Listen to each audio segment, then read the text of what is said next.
आजकाल लोकांना माणसं कमी आणि प्राणी जास्त आवडायला लागले आहे। आणि का नको आवडायला, इमानदार ही तितकेच असतात, ज्याची भाकर खातील त्याचीच राखण करतील।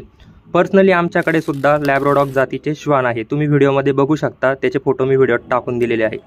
खूप प्रेमळ आणि गोंडस आहे, पण प्रत्येकाची आवड तर सारखी तर असू शकत नाही। काही मांजरप्रेमी सुद्धा असतात, तुम्ही पण आहात का मांजरप्रेमी? असाल तर व्हिडिओला लाईक करा आणि आपलं चॅनल सुद्धा सबस्क्राईब करून घ्या।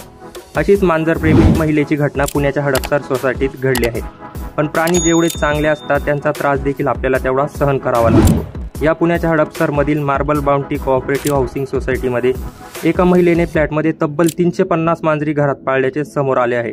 एकाच फ्लॅटमध्ये एवढ्या मोठ्या प्रमाणात मांजरी आढळून आल्याने खळबळ उडाली आहे। येत्या 48 तासात मांजरी हलवण्यात या संबंधित सदनिकाधारकांना पुणे महापालिकेच्या पशुसंवर्धन अधिकाऱ्यांनी बजावले आहे। पोलिसांनी दिलेल्या माहितीनुसार हडपसर भागातील मार्बल बाउंटी कोऑपरेटिव्ह सोसायटीच्या 9व्या मजल्यावर मागील 5 वर्षापासून तब्बल 350 मांजरी पाळण्यात आल्या आहे।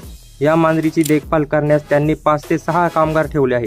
त्या मांजरी आवाजाचा मोठ्या प्रमाणात त्रास होत आहे, याबाबत सोसायटीमधील नागरिकांनी सदनिकाधारकांकडे तक्रार केली आहे। रहिवाशांच्या तक्रारीकडे त्यांनी काही लक्ष दिले नाही, त्यावर रहिवाशांनी पुणे महानगरपालिकेच्या अधिकाऱ्यांकडे तक्रार केल्यावर अधिकारी घटनास्थळी दाखल झाले, पण संबंधित व्यक्तींनी त्यांना देखील कोणत्याही प्रकारचा प्रतिसाद दिला नाही।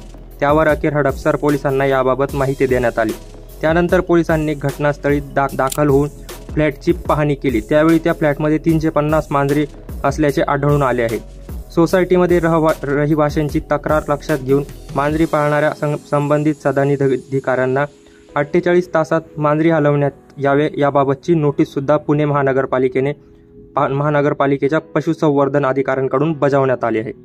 तर हे बघा, प्राणी पाळणं काय वाईट नसतं, पण जर आपल्या प्राणी पाळण्यामुळे जर कोणाला त्रास होत असेल तर ते पण बरोबर नाही, याची आपण काळजी घेतली।